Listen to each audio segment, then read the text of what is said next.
Guys, good morning. I'm going to go ahead and do a little bit of some training this morning. We're actually going to practice with one or two of the dogs today just so we can work on our evaluator statuses. One of the things we're going to be working with today is the boating safety. So we're going to do a little bit of a training program here. And one of the biggest things that I want you guys to remember out here today is we are going to be on a river, and it is a very slow moving river today, so we'll be okay. We're going to be starting in a cove, which is a nice safe area for all the dogs. But the most important thing that we want to think about is the safety of the dog and the comfort of the dog. All right.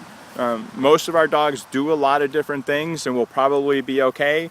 But if we were to scare them today in this canoe, we could ruin it and actually take a long time to really train them to actually enjoy the boat.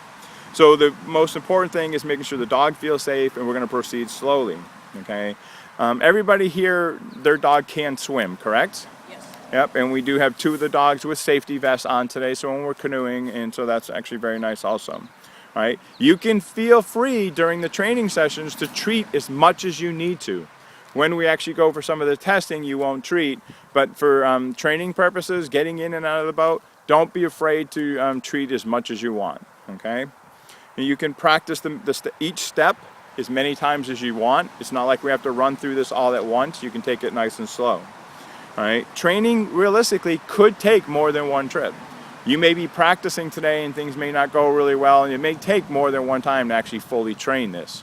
But I think our dogs will do really good today. All right, what we're going to be doing is we're going to be starting with the boat on the shore. Right now, we're just away from the shore because there are people launching in other canoes. When we actually do the testing and some of the practicing, we will go down to the shore. But right now, we're just kind of in a nice shaded area trying to relax and let the dogs have a good time. All right. One of the things that we're going to be doing today is while you're sitting in the boat, we're going to be asking our dog to jump into the boat.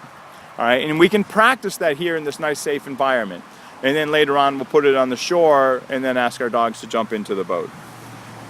And then we're going to actually have our dog exit the boat on cue, so we should be able to ask them out, or whatever words you use to get your dog to leave the boat. Okay. During the training scenario, part of what you may want to do is you may want to have a secondary person outside that boat. So if your dog won't jump out on their own, you can have somebody call your dog and you can click and treat, all right, so that they know, okay, when you're saying out, hey, you want the dog to get out of the boat, all right? So for training purposes, if we need to, we may want to use a second person so we can help them get out of the boat if they're a little bit nervous about doing that. You can click and reward as much as you guys want.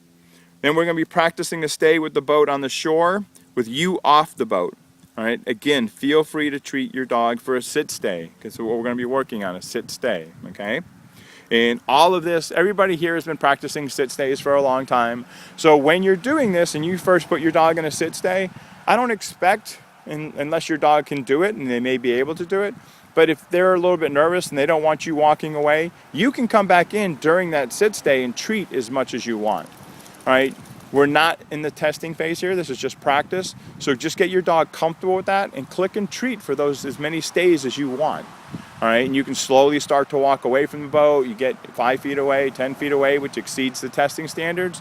We have some distractions. We've got plenty of dogs here that'll make some noise and run and play. And you can treat while these dogs are having these distractions going on. Again, getting your dog comfortable during the training phase. Next, we're going to actually rock the boat gently. So basically just being there on the shore, we're just going to slowly rock it.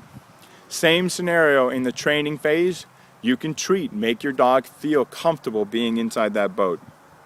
Then we're going to, once we get that and the dogs are really comfortable with that, our next step is we're actually going to slowly start to move the canoes into the water. And what I mean by that is you actually want the boat on the shore slightly. And what the goal is the dog gonna get nervous or scared or jump out once it starts to move and starts make that scraping noise.